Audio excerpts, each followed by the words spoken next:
تو اب تو حضرت علی تعالیٰ انہوں نے فرمایا اور آپ سے سمجھو نہیں یہ کہا کہاں سے آئے گا، کیسے آئے گا، کس طرح سے آئے گا، یہ کچھ نہیں کہا. اس کے بارے میں انہوں نے کہا اب تو ہمیں یہ بتا دیجیے اس سے بچنے کا طریقہ کیا ہوگا. تو آپ صلی اللہ علیہ وسلم نے بتایا کہ کتاب اللہ، یعنی کہ اللہ تعالیٰ کی کتاب. تو فاروق صاحب اس وقت اب موجودہ دور کے اندر جو دیکھ رہے ہیں امت مسلمہ کو، کتاب اللہ سے ہماری دوری کس قدر بنی ہوئی ہے؟ ایکچولی کیا ہے، میں پوری اتفاق کرتا ہوں، مطلب ایک طرح سے کہ قرآن تو ہے ہی ہے، قرآن ہی کو چھوڑنے کے نتیجے میں جو ہے بہت ساری مسائل پیدا ہو. اس کی وجہ یہ دیکھیے آپ کہ اللہ کے رسول کے ساتھ جب قرآن کو نازل کیا گیا تو اسی پہ عمل کر کے ایک نیا سماج دنیا کے سامنے آیا اور لگا کہ اچھا ایسا تو مطلب چاہے اکنامکلی ہو، چاہے جو ہے سوشل ہوں، ہر لیول پہ ان کا ایک بڑھیا ایک مثالی سماج دنیا کے سامنے ابھر کر آیا. اب اس سماج میں کیا کیا چیزیں تھیں، کیا خوبیاں تھیں، ان کا ایک عروج ہوا. ایک وہ طبقہ جو آپ سوچئے کہ قبائلی زندگی گزار رہے تھے اور ایک طرح سے ان کا مطلب کسی بھی لحاظ سے ان کو اگر اس وقت زمانے کے کیسر و قصرا کو دیکھ لیجئے تو ان کی کوئی اوقات نہیں تھی اگر ایسے دیکھا جائے. اکنامی کا صرف جو ہے یا تو آپ جو ہے چرواہے ہیں یا پھر جو ہے آپ کے پاس جو کعبہ کی وجہ سے تھوڑا کچھ آ جا رہا ہے، کچھ اکنامی اس سے چل جاتی تھی. لیکن ایک ایسا سماج کی پھر جو ہے سارے قیصر و کسریٰ ان کے ماتحت ہو گئے. وہ ایک الگ مطلب وہ رہا اور اس کی ایک خاص بات یہ رہی کہ آپ یہ دیکھیے کہ ایک دور ایسا آیا کہ لوگ اتنے غریب نہیں بچے کہ کوئی زکوٰۃ لینے والا ہو. مطلب یہاں تک ہو گئے، اکنامی ان کی مضبوط ہو گئی، پڑھنے لکھنے میں ٹھیک ہو گئے. اور ایک دور ایسا آیا کہ سب جو ہے اچھی جو ہے ایجادات ہو رہی تھی ان کے یہاں، ہے نا، سائنس میں، ٹیکنالوجی میں، ہر چیز میں. آپ دیکھیے کہ وہاں سے بہت ساری چیزیں یورپ گئیں. یورپ کا نشاط ثانیہ جو ہوا وہ اس میں بہت بڑا رول عربوں کا رہا. اسلام کا رول رہا اس کے اندر. ہاں، اب یہ بات رہی کہ ہم جب قرآن کو چھوڑ دیں گے تب ہمارا زوال تو شروع ہونا ہی ہے. اس کی وہ ایک آپ کو مثال دیتا ہوں.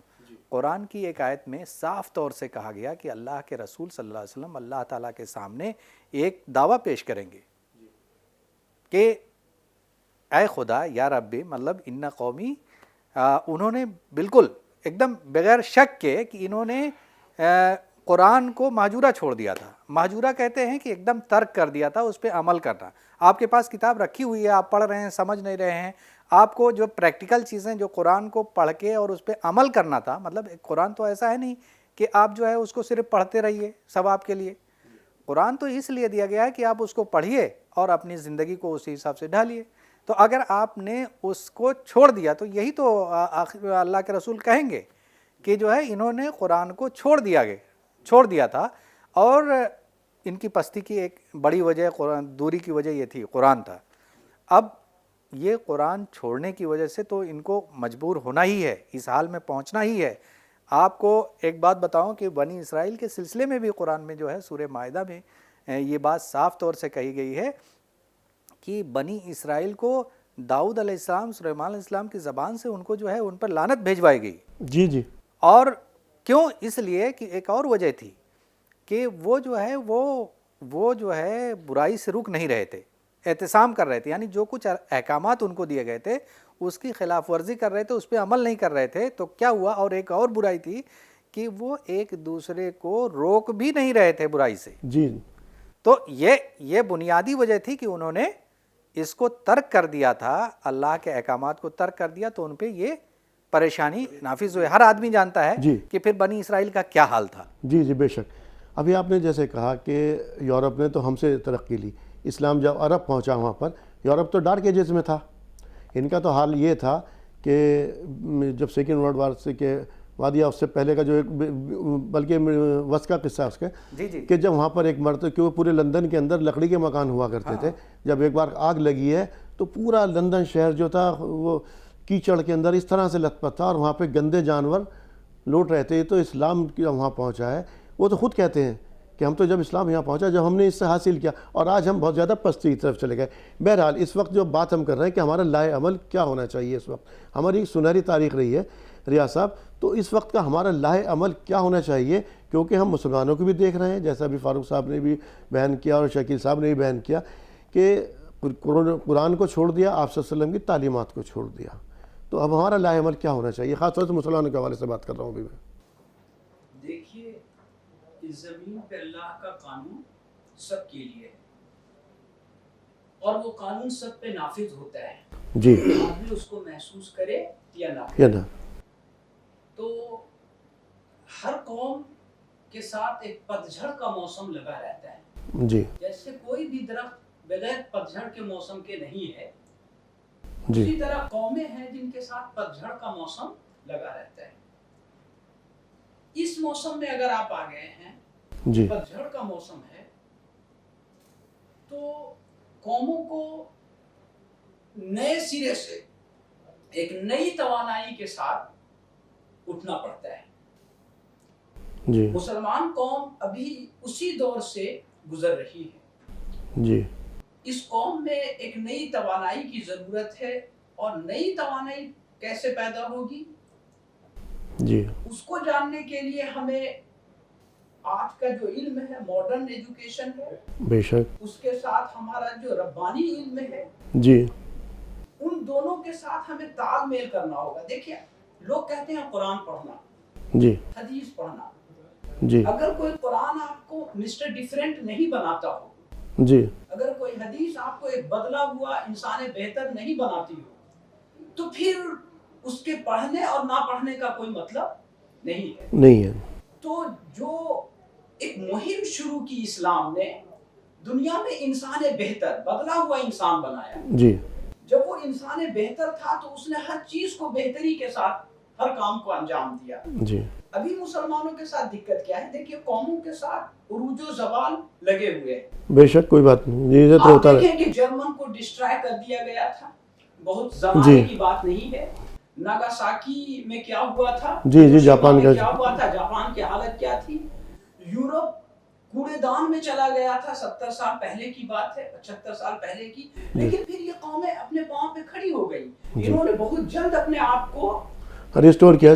جی, تو جب یہ قومیں کھڑی ہو سکتی ہیں, تو کیوں مسلمان قوم کیوں نہیں کھڑی ہو سکتی ہے؟ بالکل کھڑی ہو سکتی ہے, اور کھڑی ہو رہی ہے. لیکن اس کے لیے کرنے کا کیا کام ہے؟ میں سمجھتا ہوں کہ مسلمانوں کو ایجوکیشن پہ بہت زیادہ دھیان دینا چاہیے. اور ایجوکیشن کا مطلب یہ نہیں ہوتا ہے کہ آپ یونیورسٹی قائم کر لیں. ابھی مسلمانوں کی کیا غفلت ہے کہ وہ ٹاور بنا رہے ہیں. ان کو انسان بہتر بنانا تھا, تو وہ کیا بنا رہے ہیں؟ دو قسم کے مسلمان ہیں دنیا میں. ایک تو غریب غربا ہیں, تو نہ وہ خود کو بنا پاتے ہیں, نہ کوئی ٹاور بنا پاتے ہیں. مطلب غرض یہ کہ جی, جو مالدار طبقات ہیں وہ ٹاور بنانے میں لگے ہیں. آپ نے انسان بہتر بنانے کی کوئی کوشش نہیں کی. قرآن میں بتایا گیا ہے کہ یہ قوم کیا ہے. تو بتایا گیا ہے کہ برائی کا اخرجت للناس تأمرون بالمعروف وتنہون عن المنکر, جی, کہ اے قوم, میں نے تم کو برپا کیا ہے, اس لیے برپا کیا ہے کہ تم لوگ اچھی بات کہتے ہو, اچھی بات بتانے والے ہو, اور بری بات سے روکتے ہو. یعنی کہ برائی سے روکتے ہو اور بھلائی کا حکم دیتے ہو. اب دیکھیں, یہ کس کا کام ہو سکتا ہے؟ یہ ایک قوم کا. لیکن پہلے وہ قوم تو بنے, پہلے آپ ایک باپ کا کام تھا دوسروں کو دعوت بھی دینا. جی, جی, تو اب دعوت کا طریقہ کیا تھا؟ دو طریقہ کار ہوتے ہیں دعوت کے. کسی آدمی کے پاس اگر آپ کتاب لے کر کے جائیں گے, بہت کم لوگ ایسے جو کتاب کی اسٹڈی کریں گے, وہ آپ کو پڑھتے ہیں. آپ کا کردار کیا ہونا چاہیے؟ سب سے پہلے ہمیں اس وقت دو سطح پر, جو مجھے سمجھ آ رہا, دو سطح پر بات کام کرنے کی ضرورت ہے. ایک تو خود مسلمانوں کے اوپر کام کرنے کی ضرورت ہے, اور ایک دوسرے لوگوں جو دعوت دینا کام تھا, جو حجۃ الوداع کے موقع پر آپ صلی اللہ علیہ وسلم نے کہا تھا ہم سے کہ جو یہاں پر لوگ ہیں یا جو بھی موجود ہیں جو غائب ہیں, یعنی کہ قیامت تک آنے والے ہر انسان تک یہ پیغام پہنچا دیں. دونوں سے کوتاہی ہوئی. اب اس پیغام کو ہمیں آگے بڑھانے کے لیے کیا لاہ عمل اختیار کرنا ہوگا؟ تو جیسے میں نے کہا دو سطح پر. کیوں شکیل صاحب؟ سب سے پہلے تو ہم دوسری سطح پر تو تب کام کریں گے نا کہ جب پہلے ہم اپنے عمل سے, دعوت تو میں پہلے اپنے عمل سے دی. آپ صلی اللہ علیہ وسلم نے مکے میں کیا کیا؟ پہلے تو 40 سالی زندگی آپ کی کیا ہے؟ آپ کے عمل سے دعوت ہے نا. جی, اس سلسلے میں پہلے تو میں کہہ دوں کہ ہمارے فاروق صاحب نے جو آیت کوٹ کی تھی, جی, بہت ہی اہم آیت ہے کہ یا رب ان قوم اتخذوا ھذا القرآن مہجورا. یہ قیامت میں کہیں گے, اور گویا ایک طرح کی آپ نے نشاندہی کر دی تھی کہ لوگ چھوڑ دیں گے. جی, اب آپ کے اس کے ذریعے میں ایک پیغام یہ دینا چاہتا ہوں کہ ہماری قرآن میں خصوصی طور پر سورہ حامیم سجدہ چیپٹر نمبر 41 اس میں 4 آیت ہے جس میں سارا لائحہ عمل مجھے دے دیا گیا ہے. میں نہیں سمجھتا کہ اس سے زیادہ کچھ کرنے کی ضرورت ہے. میں اس کو آیت بتا. سب سے پہلے اور بہت مشہور آیت ہے کہ جی اس سے بہتر تم سے کون ہوگا, اس سے بہتر شخص اور کون ہوگا جو نیک عمل کرے, ممن دعا الی اللہ وعمل صالحا, اور نیک عمل کرے, وقال اننی من المسلمین, اور کہے کہ میں مسلم میں سے ہوں. یاد رکھیے مسلم سے مراد یہ ہوا کہ میں اپنے اللہ کے سامنے سرنڈر کیا ہوا ہوں, عاجز اختیار کیا ہوا ہوں, اللہ کا جو حکم ہے اس پر میں تیار ہوں. پہلی بات تو یہ بتا دی کہ جو یہ کام ہمیں کرنا ہے, دعوت دینا, ممن دعا الی اللہ, یہ دعوت کا کام سب سے اہم کام ہے جو شاید چھوٹ گیا. اس کی تفصیل کا یا موقع نہیں ہے کیوں چھوٹا.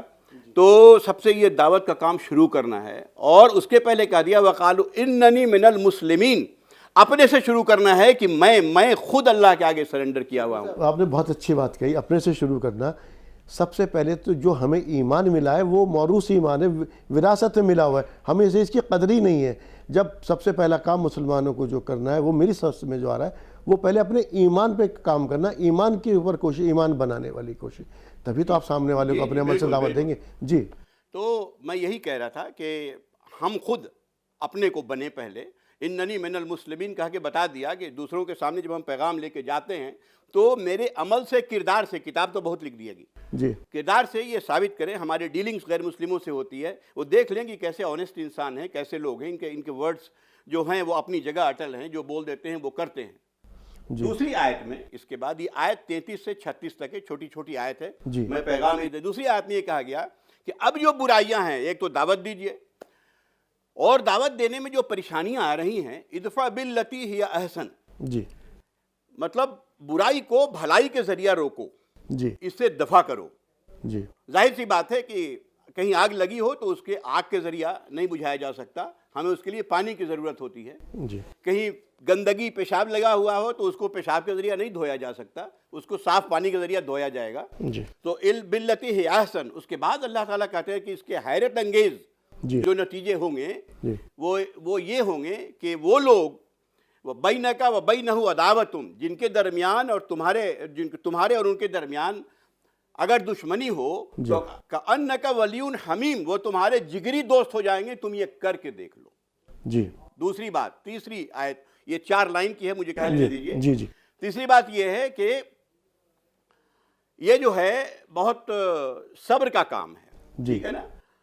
اور جو اس کو اللہ نے یہ کہا کہ جو یہ صبر کرنے والے ہیں یہ بڑے اونچے لوگ ہیں, جو یہ صبر کی طرف اور بڑے نصیبے والے ہیں, ذو حظ عظیم. جی تیسری بات کہہ دیا, اس کا مطلب یہ ہے کہ دیکھیے صبر سے جو مراد آتا ہے یہ کہ ہم اپنے موقف پر قائم رہیں, کہ ہمیں دعوت دینا ہے اور ہمیں اپنے اصول پہ قائم رہنا ہے, چاہے مخالفت کی آندھی کتنی بھی تیز ہو, کوئی بات نہیں. اور یہی سنت رسول اللہ صلی اللہ علیہ وسلم ہے. بے شک. آخر میں ایک آیت یہ کہہ کے بات بتا دیا, یہ ہمارا لائحہ عمل ہوگا کہ اگر, لیکن انسان ہوتا ہے, اللہ تعالیٰ ہمیں جانتا ہے, ہماری کمزوریوں کو جانتا ہے, ہو سکتا ہے کچھ ایسی بات ہے جس سے ہم مشتعل ہو جائیں. جی اللہ تعالیٰ کہ وَمَا يَنزَغَنَّكَ مِنَ الشَّيْطَانِ نزغن, اگر شیطان تمہیں ورغلائے اس سلسلے میں, فاستعذ باللہ, تو اللہ سے اس سلسلے میں مدد چاہو, اللہ سے پناہ چاہو کہ اللہ اس سے بچا لے تاکہ میں اپنے راستے پہ قائم رہوں. اس کے بعد اللہ انہ هو السمیع العلیم, کہ وہ سن بھی رہا ہے تمہاری باتوں کو, وہ دیکھ بھی رہا ہے. تو اگر یہ 4 اسٹیپ میں یہ جو باتیں بتائی گئی ہیں کہ ہم دعوت دیں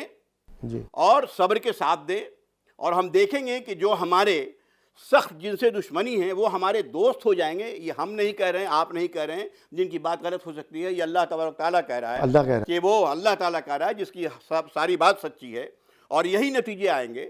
لیکن اس کے لیے سب سے زیادہ جس چیز کی ضرورت ہے وہ صبر کی ہے, کہ ہم صبر کے ساتھ, پورے استقلال کے ساتھ, تحمل کے ساتھ اپنے موقف پہ قائم رہیں, مشتعل نہ ہوں اور آگے نہ بڑھیں. یہی بات, ایک منٹ اور لے لوں گا, یہی بات دوسری جگہ کی گئی کہ وَاصْبِرُوا وَتَتَّقُوا, ہے نا, وَإِن تَصْبِرُوا وَتَتَّقُوا ذَلِكَ مِنْ عَزْمِ الْأُمُورِ. یہاں پر چونکہ عام طور پر اردو میں ترجمہ ہوتا ہے اور وہ لوگ سمجھ نہیں پاتے اس کی حقیقت کو. صبر جیسا کہ میں نے کہہ دیا کہ پورے تحمل کے ساتھ اپنی دعوت کا اور اپنے اصول پر قائم رہ کے اللہ کے بندوں تک دعوت پہنچانا اپنے کیریکٹر سے سب سے امپورٹنٹ چیز ہے، اور اپنی الفاظ سے۔ دوسری بات، تتقو کا جو لفظ ہے یہ سب سے اہم ہے۔ تقوی یعنی ہم اپنے حدود پر قائم رہیں، مشتعل ہو کے اپنی حد نہ توڑیں۔ اگر یہ 4 اسٹیپ ہم اپنا لیں تو انشاءاللہ یہ اللہ کا کلام ہے، انشاءاللہ پھر وہی چیز ہم پالیں گے، یہ ساری چیزیں ہوا ہو جائیں گی جو مخالفت کی آندھی ہے۔ یہ میں قرآن کی آیت سے یہ لائحہ عمل ہے جو کہے گی۔ فاروق صاحب، جیسے ابھی یہ بات کر رہے تھے، لیکن آپ دعوت دیں گے، پہلے تو آپ کو ایک امت بننا ہوگا نا؟ ایکچولی کیا ہے، جی میں اس طرف آ رہا ہوں، اختلافات کی طرف۔ ہاں جی، جب تک ہم اختلافات ختم نہیں کریں گے تو ہم امت کیسے بنیں گے؟ دعوت کا کام کہاں پہنچے گا؟ عارف صاحب، سب سے بڑی بات یہ ہے جی کہ اگر کوئی بیماری ہے جی تو سب سے پہلے تو اس بیماری کی تشخیص ہونی چاہیے بے شک، کہ ہمیں کون سی بیماری لاحق ہو گئی ہے۔ جو ہمارا یہ حال ہے یا جیسے بھی ہے، جس طرح سے ہے، اس میں کچھ چیزیں ہو سکتی ہیں، کچھ تو ایسا بھی ہو سکتا ہے کہ ہم سے جو ہے مطلب ہم نے سنی ہوں کچھ فیبریکیٹڈ بھی ہو سکتی ہیں ہمارے تعلق سے، کہ اچھا ایسا نہیں، ایسا ہمیں وہم ہو گیا۔ کچھ حقیقت بھی ہیں کہ ہمارے اندر کیا حقیقت میں کیا برائیاں ہیں۔ تو ایک طرف سے سب سے بنیادی چیز یہ ہے، اگر اپنے آپ کو صحیح کرنا ہے، ٹھیک لائن پہ لے جانا ہے، آپ کہیں غلط تو نہیں گئے، کسی غلط راستے پہ تو نہیں گئے، یا کوئی غلط بیماری تو آپ نے لگ گئی، تو اس کا ہوتا ہے خود احتسابی، انٹراسپیکشن۔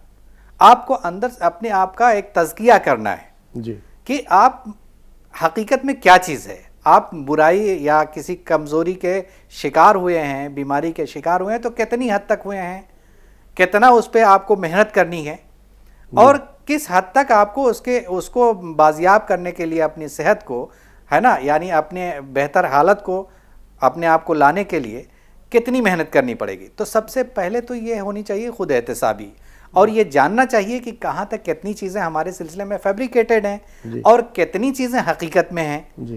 تو جو فیبریکیٹڈ ہیں اس کا بھی ازالہ ہونا چاہیے وہ، اور دوسری چیز یہ ہے کہ جو حقیقت میں ہے اس کا بھی ازالہ ہونا چاہیے، اور اس کے لیے جو علاج، اب علاج کہاں سے ملے گا آپ کو، یہ آپ کو بہت بنیادی چیز ہے، اس میں کوئی شک نہیں کہ علاج کا بنیادی حل تو وہ کتاب ہوگی نا، جس کو چھوڑنے کی وجہ سے آپ اس حالت میں ہوئے ہیں۔ دوسری بات، اگر آپ کو اب اس کتاب سے مطلب کیا ہے کہ ایک مثال آپ کو دیتا ہوں، ابھی آپ اگر مسلمانوں کی اکنامی کو دیکھیں نا، تو اس وقت جو رپورٹیں آئی ہیں، جو بھی چیزیں، کسی کی بھی حالت، کوئی یہ مطلب یہ نہیں کہہ رہا ہے کہ ان کی حالت صحیح ہے۔ اگر یہ حالت خراب ہوئی ہے، اچھا کوئی بھی چیز، اگر آپ جو ہے مسلمان ہوتا ہے سایہ دار درخت کی طرح سے، آپ اگر مضبوط ہیں، اکنامیکلی مضبوط ہیں، تو آپ کا پڑوسی بھی آپ سے خوش ہے، کیونکہ آپ اس کی مدد کریں گے، کسی ضرورت مند کو بھی دے دیں گے۔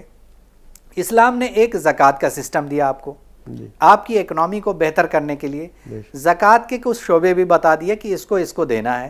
آپ یہ سوچئے کہ اگر آپ نے اپنے صدقات سے، اپنے جو پیسہ جو بھی ملا آپ کو، اس سے صدقہ اور انفاق کرنا شروع کر دیا، زکوٰۃ دینا شروع کر دیا، آپ کا پڑوسی مسلم ہے یا نان مسلم ہے، غیر کوئی بھی ہے، کسی بھی سماج کے کسی بھی طبقے کا ہے، اگر آپ سے اس کو فائدہ ہو رہا ہے تو آپ ضرور آپ سے قریب رہے گا، آپ سے دشمنی نہیں کرے گا۔ یہ بہت بنیادی چیز ہے۔ اب کوئی چیز ہے، آپ کسی چیز میں صرف حصے داری ہی چاہیں گے، صرف مطلب یہ ہم تو مطلب یہ ہے کہ ہمارا حق ہے اس میں، آپ اپنے ان حقوق کو نہیں جانیں گے کہ آپ کے بھائیوں کے تئیں کیا حق ہے، آپ اپنی ذمہ داریوں کو نہیں سمجھیں گے۔ نمبر ایک، ذمہ داری تب سمجھیں گے جب آپ، جیسے آپ کے پاس زکوٰۃ کا ایک سسٹم ہے، آپ کے پاس 10 روپیہ ہے، اس میں سے 2.5% نکال دیں گے، 100 روپے میں 2.5 روپیہ نکال کے کم سے کم آپ کچھ کسی کی مدد تو کر سکتے ہیں، کسی کی ضرورت پہ کام آ سکتے ہیں۔ اور دوسری بات یہ ہے کہ آپ اپنے رشتہ داروں میں، قرابت داروں میں، دوستوں میں، جن کو بھی ضرورت ہے ان کے لیے مددگار ہوں گے، ایک چیز۔ دوسری چیز، آپ کی اخلاقیات جو سماج کو بناتی ہیں، ایک تو اکنامی ہو گئی، آپ کی اخلاقیات بناتی ہیں آپ کے سماج کو، آپ کے سماج میں آپ کی امیج کو۔ تو اب اگر فاروق صاحب، اس لیے تو کہا تھا آپ سے نے جو پڑوسی کے حقوق بیان کیے تھے، اس میں ہندو، مسلم، سکھ، عیسائی کچھ نہیں، کہیں مطلب وہ نہیں ہے، مطلب پڑوسی کے حقوق سے اگر آپ ان سب کے حقوق کا، جو پڑوسی کے حقوق بتائے گئے، اگر آپ ان سب کا استعمال کریں گے یا آپ ان پر چلیں گے تو یقینی طور پر آپ کا پڑوسی کیسا بھی، تو آپ خود بخود آپ دعوت دے رہے ہیں، یہ اپنے کردار سے دعوت ہوگی نا۔ لیکن میں نے جو بات کہی تھی، ایک جو ہمیں مسلمان میں کام کرنے کی ضرورت ہے، وہ ان کے ایمان پر کام کرنے کی ضرورت ہے. اس پہ ایمان پہ کام کس طرح سے کیا جائے کہ ان کے ایمان اپنے مضبوط ہو, تبھی تو آگے دعوت دیں گے. اور دوسرا جو میں نے دوسری بات کہی تھی, اپنے آپس کے اختلافات دور کرنا. جب یہ اختلافات دور ہوں گے, آپ ایک امت بنیں گے, تبھی تو آپ بھلائی کا حکم دیں گے. کیوں ریاض صاحب جو بھی آپ بات کر رہے تھے کہ بھلائی کا حکم دیتے ہو, برائی سے روکتے ہو, تو کیسے روکو گے جب آپ کے خود ہی اختلاف اپنے اندر ہے؟ دیکھیے سب سے پہلے تو آپ یہ بات سمجھ لیں کہ کسی قوم کے لیے کچھ الگ فضا نہیں بنتی ہے. جن قوموں نے اپنے آپ کو بہتر پوزیشن میں رکھا ہے وہ ساری قومیں اسی راستے سے گزر کر چلی ہیں. مسلمان کے لیے کوئی الگ سے ایٹماسفیئر نہیں آئے گا, اور نہ کوئی ایسا ایٹماسفیئر بن سکتا ہے جو ہمارے حق میں ہو. ہمیں تو اسی جنگل سے گزرنا ہے جس جنگل سے تمام قومیں گزری ہیں. دیکھیے مسلمانوں تمام قوموں کی جو آپ بات کریں, آپ سلسلہ تلے تنہا تھے نا, اس سے برا ماحول تھوڑی تھا. 1400 سال پیچھے مت جائیے, آپ ماڈرن دنیا میں ہیں تو اس کے جو مسائل ہیں ان کے حساب سے سوچئے. گائیڈنس ہمارے پاس ابھی بھی کلام اللہ اور آپ صلی اللہ علیہ وسلم ہی ہے. آپ سنیے, مسلمان کا ایمان پختہ ہے. جس ایمان کے ساتھ انہوں نے کام کیا تھا اللہ کے رسول نے, اسی ایمان والے آج بھی موجود ہیں. ایک بات, حضرت علی سے کسی نے کہا کہ کیا کر رہے ہو تم, خلیفہ ہو, تمہاری حکومت میں اتنے جھگڑے ہو رہے ہیں, مسلمان کی گردن کاٹ رہا ہے, یہ تو عمر کے دور میں نہیں ہوتا تھا, یہ تو فاروق کے دور میں نہیں ہوتا تھا, یہ تو ابو بکر کے دور میں نہیں ہوتا تھا. تو حضرت علی نے کہا کہ ان کو میں ملا تھا اور مجھے تم جیسے لوگ ملے ہیں. تو کن لوگوں کے ساتھ ہمیں کام کرنا ہے, ہر دور کی ضروریات بدلتی ہیں. سنیے کیا کرنے کا کام ہے اس پہ ہم غور کریں. میں اسی کی بات کر رہا ہوں. مسلمانوں نے کیا کیا, انٹرنیشنلی سوچیں. آپ انڈیا کو ایک ایگزامپل رکھیں. انڈیا نے اب تو ہندوستان کے پس منظر میں بات کریں گے, ہم ہندوستان سے باہر ہیں. ایک ایک گاؤں کو کنیکٹ کیا, ایک ایک شہر کو کنیکٹ کیا, ہائی وے بنائے, روڈ ویز بنائے, ریلویز بنائے, پھر ایئر کنیکٹیویٹی کو بڑھایا. مسلمان کے 55 سے 60 کنٹریز ہیں. کیا مسلم ورلڈ بھی کنیکٹڈ ہے؟ پہلی بات نہیں. نہ وہ روڈ سے کنیکٹڈ ہے, اب تھوڑا کام شروع کیا ہے انہوں نے. نہ ریلوے سے کنیکٹیویٹی ہے, نہ ایئر ویز سے کنیکٹیویٹی ہے. تو آپ میں جو بہتر حالت میں ہے, جو کام کر سکتے ہیں, جن کی پوزیشن بہتر ہے, وہ جانتے ہی نہیں ہے کہ دوسری دنیا کے مسلمان کن حالات میں. ایسا آپ جو انٹرنیشنلی بات کر رہے ہیں, جو بین الاقوامی سطح پر بات کریں نا, اس کی ہم بات اس وقت کریں گے. اس وقت میں قومی سطح پر جو ہندوستان ہے, ہم اسی کے پس منظر بات کریں. حالات یہاں بھی سازگار نہیں ہے, تو اسی ماحول کے اندر میں اسی کی بات کر رہا ہوں. تو اس وقت میں ہمارے پاس ہم کمیاں یا کیا چیزیں سب ہم لوگ جانتے ہیں کیا کمی ہے. اب ہمارے پاس لائے عمل کیا ہونا چاہیے, خاص طور سے مسلمانوں کے حوالے سے. جیسے میں نے بات میں نے کی, سب سے پہلے تو اپنے ایمان پہ کام کرنے کی ضرورت ہے. کیوں فاروق صاحب؟ دیکھیں بے شک یہ ہے, ایمانی کمزوریاں تو آتی ہی ہیں. ایمان کے بارے میں جو اللہ کے رسول کی حدیث سے پتہ چلتا ہے, ایمان ایسی چیز ہے جو آپ کے اندر کبھی مضبوط ہو جاتا ہے, کبھی ختم ہو جاتا ہے, کم بے ہو شک جاتا اس میں کوئی شک ہے, نہیں. اڑتا رہتا ہے. جب آپ برائی کی طرف جاتے ہیں تو ایمان نکل جاتا ہے دل سے, اور جب آپ نیک عمل کرتے ہیں تو آپ کے اندر ایمان ہوتا ہے. یہ تو آپ صلی اللہ علیہ وسلم کا کہنا ہے کہ بہت بنیادی چیز ہے. میں یہ نہیں کہہ رہا ہوں, میں کیا کہہ رہا ہوں کہ آپ کے اندر دیکھیں اختلافات جو آپ بات کر رہے ہیں نا, جی, مثلا مسلک میں بٹے ہوئے ہیں, فلاں میں بٹے ہوئے ہیں, مسلک ہر یہ گروہ ہے, اختلافات اور ہر گروہ اپنے ایک اس میں جو کچھ اس کے پاس ملا ہوا اسی میں خوش ہے. جی, ٹھیک ہے, تو اب بنیادی چیز کیا ہے, ختم کرنے اگر آپ نکلیں گے تو آپ کو کچھ گین ہونے والا نہیں. مشکل کیا ہے, دیکھیں جو اختلافات ہیں اس کی وہ جن بنیادوں پہ اختلافات ہیں وہ دیکھیں کم ہو سکتے ہیں, اس میں کوئی شک نہیں. آپ دیکھیے عقیدہ, جی, عقائد کے معاملے میں اللہ کو ماننا, رسول کو ماننا, رسول کی کتاب کو ماننا, میرے خیال سے جتنے مسلک کے لوگ ہیں سارے کے سارے اس طرح سے چیزوں کو مانتے ہیں. ہاں اختلافات کیا ہیں, کچھ فروعات میں ہیں. کچھ چیزیں ایسی ہیں کہ آپ کہاں بھائی نیت کیسے باندھیں گے, نماز میں تھوڑا سا اختلاف ہے, اس میں کیسے رہیں گے, سماج میں کیسے رہیں گے. ہوا کیا ہے کہ ہم نے فروعات کو اس پہ بہت زیادہ جھگڑا کر لیا ہے. یعنی جو اصل چیزیں ہیں, اصل چیزوں پہ سب برقرار ہیں. اصل چیزوں پہ تو یکجا ہوا جا سکتا ہے نا, اور اس کے لیے اور یہی بنیاد ہے. اور سنیے, قرآن میں ایک بات کہی گئی ہے, اہل کتاب سے بھی جو لوگ اور ان لوگوں سے جو اللہ کو مانتے ہیں, کہا گیا کہ آؤ ہم تم اس ایک کلمے پہ معاہدہ کر لیں جو ہمارے اور تمہارے درمیان ایک ہے. جی یعنی توحید کا کانسیپٹ یا خدا کا کانسیپٹ خدا کے نام پہ ایک ہوا جا سکتا ہے. جی جو ہمارے عقائد ہیں، اب فروعات میں جو اختلافات ہیں، ہوا کیا، اس کو اتنی ہوا دی گئی، اتنی چیزیں کی گئی ہیں کہ وہ جو ہے وہ سمجھتے ہیں کہ یہی دین کا اصل بنیاد ہے.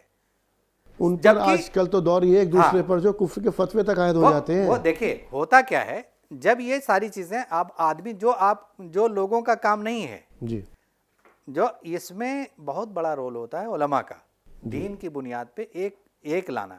کوئی یہ نہیں کہہ سکتا ہے کہ اگر کوئی خدا کو ایک مان رہا ہے، رسول کو مان رہا ہے، آخرت کو مان رہا ہے تو وہ کافر کیسے ہوگا. ہاں فروعات میں اگر کچھ اختلافات ہیں، کسی کو کوئی چیز ہے، اختلافی مسئلہ ہے، اجتہاد کا مسئلہ ہے، ان پہ تو صبر کیا جا سکتا ہے. ایک دوسرے کو کوئی بھی نہیں، بہت سارے لوگوں کے ایک دوسرے کے مطلب سمجھ الگ ہو سکتی ہے، تو جس کی جو سمجھ ہے. اور دوسری بات یہ ہے کہ ہم اس کے ذمہ دار نہیں، ہم تو صرف یہ کہہ سکتے ہیں کہ جو میری سمجھ ہے وہ ٹھیک ہے، باقی آپ کی سمجھ آپ جانو، اور وہ پھر آپ جس کے لیے کر رہے ہیں وہ جانیں. یہ بہت بنیادی چیز ہے. تو اس پہ اگر تمام طبقے مسلک کے لوگ اگر اس پہ تھوڑا سا بھی دھیان دیں تو بہت حد تک ایک ہوا جا سکتا ہے. رہی بات دوسری ایک ہونے یا نہ ہونے کی، وہ ایک الگ ایشو ہے. لیکن مسئلہ کیا ہے کہ جو بنیادی چیز ہے جو سب لوگوں کے ساتھ ہے وہ یہ ہے کہ ہمارا سماج جو ہے وہ سماج ہم نے ایک طرح سے مثالی بنانے کے لیے کوئی تگودو نہیں کی ہے. جی صرف اب میں یہاں پہ صرف ایک چیز کہنا چاہتا ہوں. قرآن کی ایک چھوٹی سی سورت ہے جی جس میں کہا گیا ہے کہ یہ پورا زمانہ شاہد ہے، آج سے لے کر قیامت تک جو بھی کچھ ہوا ہے آپ دیکھ لیجئے پورا ہر زمانے میں، کہ وہ لوگ کامیاب رہے ہیں، جو گھاٹے میں رہے ہیں، جنہوں نے جو خدا کو نہیں مانتے تھے، اس کی باتوں کو، خدا کے احکامات کو نہیں مانے، انہوں نے صحیح کام نہیں کیا، نیک عمل نہیں کیا. یعنی حقیقت میں جو اچھائیاں ہیں، آپ اسی لیے دیکھیے کہ تمام مذاہب میں بہت ساری چیزیں کامن ہیں. کون کہتا ہے چوری کرنا جائز ہے؟ سب لوگ کون کہتا ہے کہ جو ہے جھوٹ بولنا جائز ہے؟ کون کہتا ہے کہ جو ہے کسی کا حق مار لینا جائز ہے؟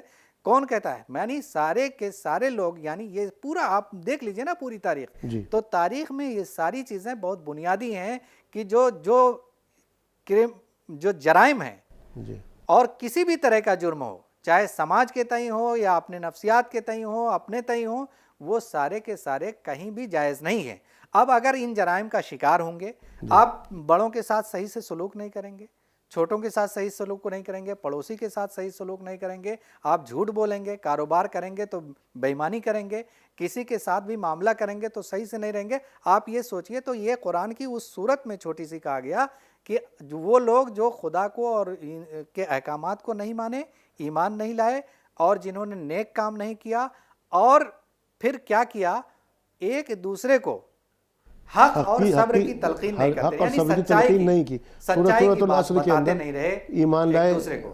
اور پھر کیا ہوتا ہے کہ آپ جو کام کر رہے ہیں صحیح سے، مان لیجئے آپ کو ایجوکیشن میں جانا ہے، آپ بڑھیا سے تعلیم نہیں حاصل کر رہے ہیں، آپ بڑھیا سے سماجی کام نہیں کر رہے ہیں، کوئی نیک کام نہیں کر رہے ہیں، اور اگر وہ کام کوئی بول دے رہا ہے آپ اس سے پیچھے ہٹ جا رہے ہیں، یعنی ڈٹے نہیں ہیں، صبر نہیں کر رہے ہیں، تو سمجھ لیجئے آپ گھاٹے میں ہیں. یہ قرآن کی پوری آیت ہے جس میں کہا گیا کہ وہ لوگ گھاٹے میں ہیں جنہوں نے اللہ کا انکار کیا، اس کی بات نہیں مانی، نیک کام نہیں کیا، صحیح کام نہیں کیا، لوگوں کے ساتھ صحیح پیش نہیں آئے.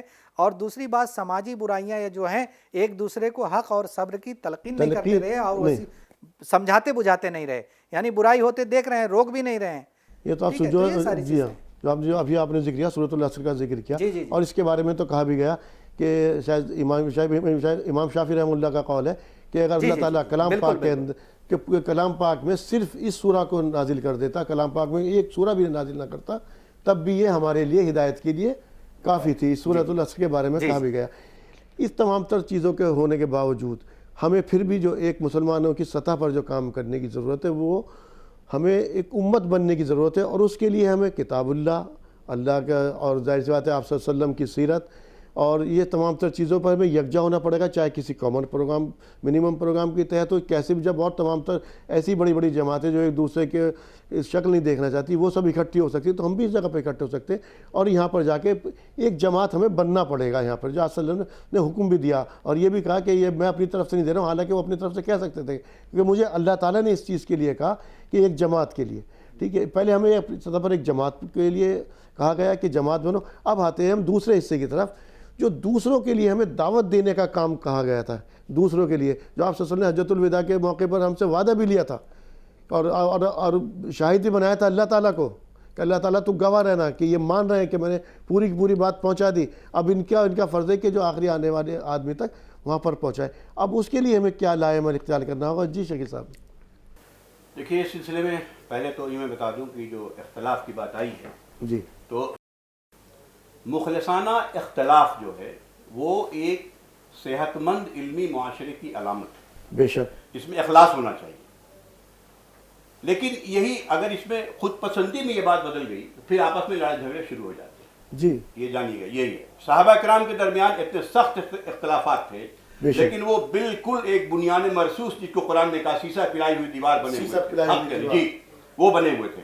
وجہ اس کی تھی کہ یہ سب اختلافات جو ان کے تھے وہ اختلافات علمی تھے اور اخلاص کے ساتھ تھے. ایک یہ بات ہو گئی. اس لیے اور یہ علمی جو چیز ہے اس کے اندر جو ہمارے اس کو اخلاص کو قائم رکھے گا وہ صرف اور صرف خشیت الہی ہے. یاد رکھیے اس کے علاوہ اور کوئی چیز نہیں ہے کہ ہمیں بھائی اللہ کے یہاں جواب دینا ہے. اس لیے کہ دل کی بات کہ میں خود پسند ہوں یا نہیں ہوں یا اخلاص ہے تو اللہ ہی بہتر جانتا ہے. ایک بات یہ ہے.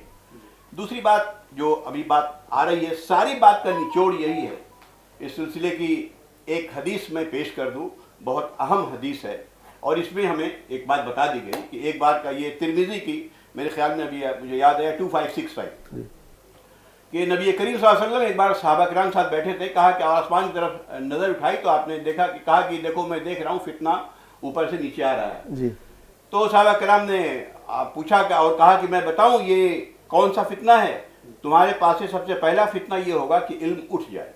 ایک صحابی بیٹھے تھے جن کا نام تھا زیاد بن لبید. انہوں نے کہا کہ یا رسول اللہ یہ علم کیسے اٹھ جائے گا؟ ہم قرآن پڑھتے ہیں, ہم اپنی بیوی بچوں کو قرآن پڑھائیں گے. تو اللہ کے نبی صلی اللہ علیہ وسلم کا جواب سنیے. انہوں نے کہا کہ اے زیاد ہم تو تم کو مدینے کا سب سے سمجھدار آدمی سمجھتا تھا اور یہ جان لو کیا تمہارے سامنے یہود و نصارہ نہیں ہیں؟ ان کے پاس توریت اور انجیل نہیں ہے, وہ ان کے کون سے کام آئی؟ جی یہ کہہ کے بات. اب دیکھیے کہ ہمارے پاس بھی قرآن موجود ہے, ہر گھر میں موجود ہے, کہنے کو ایک پارہ پڑھ بھی لیتے ہیں لیکن قرآن ہے کیا؟ وہ ٹھیک یہود و نصارہ کی طرح جیسے وہ سونے کے اس میں لپیٹ کے رکھتے تھے ہم بھی رکھے ہوئے. ضرورت اس بات کی ہے صرف اور صرف ایک ہی علاج ہے کہ ہم رجوع کریں قرآن کی طرف. اور اس واضح طور پر یاد قرآن کی ایک آیت ہے اس سلسلے میں اللہ تعالیٰ نے ایک طرح سے ڈانٹ کے کہا اور یہ میرے اوپر بھی بڑی روشنی پڑتی ہے کہ اے اہل کتاب لستم علی شیء, اے اہل کتاب تمہاری کوئی وقت نہیں ہے حتی تقیموا التوراۃ والانجیل, جب تک کہ تم تورات اور انجیل کو قائم نہیں کرتے. ہم اپنے میں اگر ہم قرآن کو قائم نہیں کریں گے اپنے معاشرے میں وہ جسے ہم اپنی زندگی میں دیکھ سکتے ہیں کلام پاک کی. جی یہ ہے. تو یہ جب تک کہ ہم اس کو قائم نہیں کریں گے, یہ جتنے اگر جیسے تھوڑا بھی قائم ہو گیا تو یاد رکھیں کہ جو آپسی اختلافات ہے یہ سب ختم, مطلب اپنے لمٹ میں آ جائیں گے, اخلاص کے ساتھ رہیں گے اور ہم لوگ جو ہے اپنے کلمے کی بنیاد پر ایک ہو جائیں گے. یہ تو آپ صلی اللہ علیہ وسلم کے دور کا واقعہ ہے. آپ صلی اللہ علیہ وسلم ایک مرتبہ دیکھا مسجد نبوی میں آپ صلی اللہ علیہ وسلم تشریف لائے, کچھ صحابہ کرام بیٹھے ہوئے تھے اور وہ مذاکرہ کر رہے تھے کلام پاک. آپ صلی اللہ علیہ وسلم کے چہرے پر بشاشت پھیل گئی اور آپ صلی اللہ علیہ وسلم قدم سے چلتے ہوئے آئے اور آ کر کے کہا کہ کیا آپ لوگ کیا کر رہے تھے؟ انہوں نے بتایا اس طرح سے ہم مذاکرہ کر رہے تھے کہ کیا تمہیں یہ یقین نہیں کہ میں اللہ کا رسول ہوں یا میرے پاس جو بھیجی گئی کتاب ہے وہ جو ہے اللہ تعالیٰ کی طرف سے بھیجی گئی کتاب ہے؟ بولے یا رسول اللہ بالکل یقین ہے. تو پھر کہا کہ خوشیاں مناؤ, یعنی کہ تمہارے لیے بشارت ہے جنت کی. تو یہ یقین تو اختلافات تو پوری طرح سے ختم نہیں ہو سکتے لیکن اس کو جیسے آپ نے کہا مخلصانہ طریقے سے جی. جو فاروق صاحب جیسے میں ابھی بات کر رہا تھا جو حجۃ الوداع کے موقع پہ ہمیں ذمہ داری دی گئی تھی, ایک ذمہ داری وہ بھی تو ہے نا کہ اللہ تعالیٰ ہم سے بھی تو پوچھے گا جب ہمارا پڑوسی جہنم میں جائے گا وہ کہے گا کہ اس نے ہمیں دعوت ہی نہیں دی. ہاں ایکچولی کیا ہے عارف صاحب, اس میں معاملہ یہ ہے کہ دعوت کا پہلو ایک ایسا ہے جس میں دیکھیے ہوتا کیا ہے کہ ہم کسی کو خواہ کا مشورہ دینے لگیں. مثلا کہتے ہیں کہ اپنے لیے کوئی کچھ نہیں اور دوسروں کے لیے جو ہے ارے صاحب یہ کر لو, ایسا کر لو, ایسا کر لو, ایسا کر لو. بات یہ نہیں ہوتی ہے. پریکٹیکل بات یہ ہے کہ آپ پہلے تو عمل کر کے دکھائیں. اگر آپ کی زندگی میں وہ چیز نہیں ہے, دیکھیے ہوتا کیا ہے کہ جو قرآن، جس قرآن کے بارے میں آپ کہہ رہے ہیں کہ آپ کی زندگی بدل دے گا، جی اگر اس قرآن سے آپ کی زندگی نہیں بدل رہی ہے، آپ اپنی زندگی ہی نہیں بدل پا رہے ہیں، اپنے نفس کا تزکیہ نہیں کر پا رہے ہیں، ہے نا، تو آپ دوسرا تو آپ کے قرآن نہیں پڑھے گا نا، آپ کا قرآن نہیں پڑھے گا، آپ کو پڑھے گا۔ آپ اگر اپنے عمل سے، مان لیجئے ہوتا کیا تھا، دیکھیے ایک چھوٹی سی مثال دیکھیے کہ اللہ کے رسول کے زمانے میں وہ بوڑھی عورت کا واقعہ آپ کو پتا ہوگا کہ جا رہی ہے کہ یار کوئی نبی آیا ہے، اور ایسے ہے کہ اس سے جب مل لیتا ہے کوئی تو دل بدل جاتا ہے، مطلب راستے میں اس کا بوجھ اٹھانے والا کوئی نہیں کہ مطلب کوئی سہارا دے دے تھوڑا سا، اب رسول آ رہے تھے، اس کو تو پتہ نہیں تھا، وہ تو صرف سن رکھا تھا، فیبریکیٹڈ چیزیں جو چل رہی تھیں، ریئل میں تو دیکھا نہیں تھا رسول کو۔ رسول نے پوچھا اماں کیا مطلب کیا بات ہے، یہ ہم آپ کی مدد کر سکتے ہیں؟ اللہ کے رسول نے اس کا بوجھ جو ہے اٹھا کے جو ڈیسٹینیشن تھا وہاں تک لے گئے اور پہنچایا، کہ بہت اچھے آدمی ہو، دیکھو میں تمہیں ایک مشورہ دینا چاہتی ہوں کہ ایسا ایسا وہ ہے آیا ہے، اور تم کہیں ایسا نہ ہو کہ تم پھنس جاؤ۔ اللہ کے رسول نے جب اس کو بتایا کہ وہ نبی تو میں ہی ہوں، آپ جانیے بدل گئی زندگی اس کی، وہ وہیں ایمان لے آئی۔ کیوں؟ اس لیے کہ وہ کیریکٹر تھا رسول کا۔ رسول کا کیریکٹر یہ تھا کہ اگر کوئی کوڑا پھینک رہا تھا، پریشان کر رہا تھا روز، اب بیمار ہو گیا تو رسول اس کے گھر پہنچ گئے اس کی حالت پوچھنے کے لیے کہ کیسی ہے، طبیعت کیسی ہے، ٹھیک ہے۔ اب آپ سوچئے کہ اگر یہ آپ کا جب وہ تیرا ہو جائے گا، آپ کا اپنے کیریکٹر سے جب لوگوں کو بتانا شروع کر دیں گے، لوگوں کو یہ لگ جائے گا کہ یہ جھوٹ نہیں بولتا ہے، یہ معاملات کا صاف ہے، اس کا پڑوسی پریشان نہیں ہوتا ہے، یہ دوسروں کے ساتھ خیرخواہی کرتا ہے، غلط نہیں بولتا ہے، تو یقینی طور جو بھی، تو آپ جب آپ کی زندگی میں قرآن، اس کا مطلب آپ کی زندگی میں قرآن اتر گیا، اور پھر اس کے بعد کیا ہوگا کہ آپ کو دیکھ کے وہ یہ دیکھنا چاہے گا کہ بھائی یہ کون سی چیز ہے جو انہیں بدل رہی ہے، پھر وہ قرآن کی طرف آئے گا۔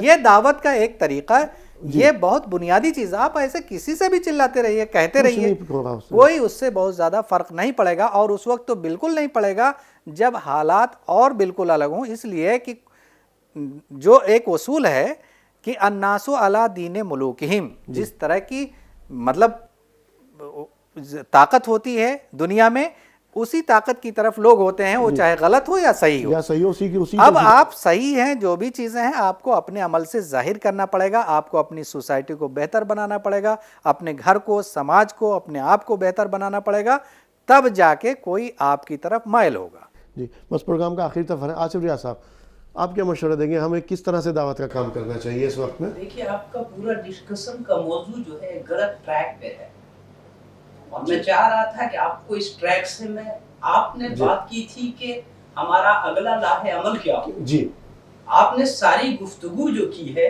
وہ یہ ہے کہ ہم دین کے راستے سے، قرآن کے راستے سے دنیا میں اپنی ایک بہتر زندگی حاصل کر لیں، اپنی محل تعمیر کر لیں۔ قرآن میں بتایا گیا ہے کہ جو لوگ دین والے ہوتے ہیں اللہ ان کے لیے آخرت میں جنت دے گا۔ تو اس کے علاوہ کوئی اور گائیڈنس ہے ہمارا؟ سنیے آپ کو دنیا میں جو کچھ ملنا ہے وہ اللہ اپنے فضل سے دے گا۔ واللہ یرزق من یشاء بغیر حساب، اگر وہ چاہے گا تو انگریز پہ آپ کو حاوی کر دے گا، اگر وہ چاہے گا تو یہاں کی سلطنت آپ کے لیے ہوگی۔ تو وہ کب کرے گا؟ وہ کب کرے گا وہ اللہ کی مرضی پہ ہے۔ قرآن میں ایک آیت ہے، سمجھ لیجئے، قُلْ كُلٌّ يَعْمَلُ عَلَى شَاكِلَتِهِ فَرَبُّكُمْ أَعْلَمُ بِمَنْ هُوَ أَهْدَىٰ سَبِيلًا، کہہ دو کہ ہر آدمی اپنے ذہنی ڈھانچے کے اعتبار سے کام کر رہا ہے، اللہ اس کو آخرت میں بتا دے گا۔ وہ آپ شاکلہ کی بات جس طرح اس کا شاکلہ ہے، اس طرح بات کر رہے ہیں نا۔ سنیے اللہ ان کو آخرت میں بتا دے گا کہ تم نے کیا کیا۔ میں آپ سے یہ کہنا چاہتا ہوں کہ ہمارا جو لاہ عمل اگلا ہونا چاہیے وہ یہ ہونا چاہیے کہ ہم دین کے ساتھ انسان بہتر پیدا کریں۔ انسان بہتر اسپریچول سینس میں بھی ہونا چاہیے، یعنی ربانی کتاب کے ساتھ بھی ہونا چاہیے اور ٹیکنالوجی کے ساتھ بھی ہونا چاہیے۔ ہمارے لوگوں کو یہ چاہیے کہ وہ ماڈرن ایجوکیشن کو حاصل کریں اور کتاب ربانی سے، ماڈرن ایجوکیشن نفی نہیں کی کسی نے، اور کتاب ربانی سے وہ حرارت حاصل کرے، وہ جذبہ حاصل کرے۔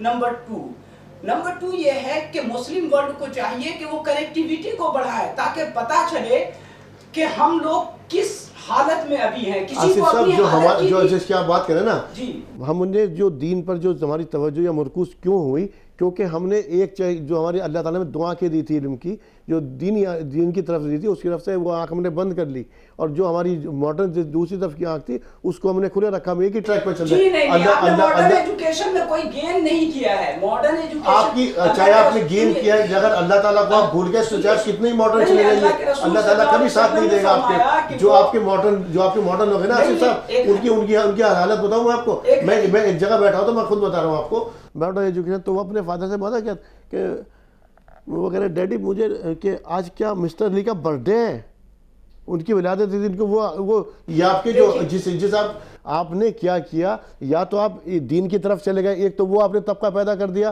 جس کے اندر جو ماڈرن جو طبقہ ہے نا اس کی طرف سے کہیں نہ کہیں دل کے اندر نفرت پیدا ہو گئی. میں بہت سخت الفاظ میں معذرت کرتا اور ایک جو ماڈرن طبقہ ہے وہ اپنے آپ کو بہت ایڈوانس چلا گیا ادھر چلا گیا. میں دونوں کی بات کر رہا ہوں. دیکھیے کام کیا کرنے کا ہے. کام یہ کرنا ہے کہ مسلمان یونیورسٹی بنانے سے زیادہ چھوٹے اسکول بنائیں چونکہ ہمارے بچے جو ہیں ان کی بہتر تربیت نہیں ہو پا رہی ہے. کیچ دیم ینگ, کرسچنس میں کیچ دیم ینگ یعنی کہ بچوں کو بچپن میں پکڑ دو. ان کے ہاں یہ کنسپٹ ہے. ہم اپنے بچوں کو ایجوکیٹ نہیں کر پا رہے ہیں, اس میں فیل ہو رہے ہیں. پہلا کام آپ کو یہ کرنا ہے. دوسرا کام یہ کرنا ہے کہ آپ کو کنیکٹیویٹی بڑھانا ہے. کنیکٹیویٹی کا مطلب کیا ہوتا ہے کہ صرف آپ ایک دوسری جگہ جاتے نہیں ہیں بلکہ اپنے کلچر, اپنی تہذیب, اپنی ثقافت کو بھی وہاں جب یہ ماڈرن ایجوکیشن آپ کے مدارس میں قائم کی جاتی سب سے زیادہ کون اپوز کرتا ہے اس کا؟ کیوں اپوز کرتے پھر وہاں پر جانے کے بعد؟ تو آپ ہی نے ایک آنکھ بند کی نا. اور جو ادھر چلا گیا تب کا جب آپ کے بچے ہی دوسری جگہ پہ پرورش پائیں گے تو وہ کیا سیکھیں گے؟ تو قرآن سے دین سے دوری تو ہوتی چلی جائے گی. میں کچھ کہنا چاہ رہا ہوں. قرآن جو ہے جیسا کہ ہم نے کہہ دیا یہ وہ کتاب ہے, اللہ کی کتاب ہے جو ہر زمانے میں ریلیونٹ ہے. یاد رکھیے گا ہر زمانے میں ریلیونٹ ہے. آج کا زمانہ ہو یا جو بھی زمانہ ہو. ماڈرن وغیرہ جو ہمارے الفاظ ہیں قرآن نے آلریڈی ماڈرن تعلیم کا پوری ابھی تو وہ اتنے فیکلٹیز نہیں کھلے ہیں جتنا اس میں ذکر کیا گیا ہے قرآن میں. میں اس سلسلے میں یہ کہہ رہا ہوں کہ دیکھیے ابھی ہر گھر کی ضرورت یہی ہے, ہر باپ کی ذمہ داری یہی ہے کہ اپنے بچوں کو قرآن کی بیسک تعلیم اس کو دے دے. وہ خود سمجھ لے گا کہ ہمیں دنیا میں کرنا کیا ہے, کہ وہی اس کی دنیا بھی بنائے گا اور آخرت بھی. ایسا نہیں کہ قرآن صرف آخرت بنائے گا, قرآن دنیا اور آخرت دونوں میں بنانے کی ضمانت دیتا ہے. دیکھیے اب جو ماڈرن ایجوکیشن کی بات آئی ہے میں 2-3 آیت میں بیان کرتا ہوں کہ دیکھیے قرآن نے کیسے اس پر دھیان دیا ہے. کہ قرآن میں ہے افلا ينظرون الى الابل كيف خلقت, یہ لوگ اونٹ کی طرف نہیں دیکھتے ہیں, ذرا اس پر ریسرچ نہیں کرتے کہ کیسے بنایا گیا. دیکھیے ہماری زولوجی ہے. وَإِلَى السَّمَاءِ كَيْفَ رُفِعَتْ, آسمان کو نہیں دیکھتے, یہ ہماری ایسٹرونومی ہے. وَإِلَى الْأَرْضِ كَيْفَ سُطِحَتْ, یا زمین کو پر غور نہیں کرتے کیسے بنائی گئی, جیولوجی ہے. تو یہ سارا فیکلٹیز قرآن نے بتایا. ہمارے سورہ مومنون میں پوری گائنیکولوجی یہ ساری چیزیں بتائی ہیں. لیکن یاد رکھیے گا کہ قرآن کا موضوع یہ دنیاوی یہ ساری چیزیں جو ہیں ہماری دنیا کی زندگی کے لیے ہیں. اصل موضوع آخرت ہوتا ہے. اور جب تک کہ وہ ہم پڑھیں گے نہیں قرآن کو ہم اپنے کو اسی طریقے سے ڈھال نہیں سکیں گے. اس لیے آخری پیغام یہی ہے کہ میں بتا دوں کہ ہر باپ کی ذمہ داری ہے کہ اپنے بچے کو قرآن کی بیسک تعلیم دے اور اسی میں وہ سارا کچھ آ جائے گا. اس کی ضمنی تعلیم, اس کو ہم ماڈرن تعلیم نہیں کہتے, ضمنی تعلیم. قرآن کے ضمن میں یہ چیزیں یہ سب چلتی رہیں گی اور یہی چیز جو ہے ہماری بنیاد بنے گی اٹھنے کی. جی بہت شکریہ. ناظرین تو آج ہم نے جانا کہ ہم نے بات کر رہے تھے کہ مسلمانوں کو کیا لاہے عمل ہونا چاہیے. مسلمانوں کو جو دعوت دینی ہے ایک تو دو سطح پر تو یہ کام کرنا, اپنے ایمان پر کام کرنا. دوسری سطح پر اپنے کردار کے اندر اپنی زندگی جب تک آپ نہیں بدلیں گے آپ دوسروں کو دعوت نہیں دے سکتے. اپنے کردار سے آپ پیغام دیں گے تب اس کے اندر آپ کے جو سامنے والا ہے اس کے اندر دلچسپی پیدا ہوگی کہ اس کے یہ بہتر انسان کیسے, تو آپ کو پڑھے گا, پھر آپ کی کتابوں میں دلچسپی لے گا. یقینی طور پر جو آپ کا کام ہے آدھا کام تو ویسے ہی ہو جائے گا آپ کا. اور جو ابھی ریاض صاحب کہہ رہے تھے جو ہمیں علم دیا گیا تھا, ظاہر سی بات ہے اللہ تعالیٰ نے کہا ایک تو یہ ہمارا ربانی علم ہے, ظاہر سی بات ہے. دوسرے علم کی جو بات کر رہے ہیں اللہ تعالیٰ نے کب منع کیا؟ اللہ تعالیٰ نے خود کہا کہ تمہارے لیے پوری کائنات پڑی ہوئی ہے, اس پر ریسرچ کرو, اس پر پروسیس کرو, ایک نتیجہ نکالو, دوسرا نتیجہ نکالو, پھر اور نتیجہ اخذ کرو. اس پر بھی کام کرنے کی ہمیں ضرورت ہے.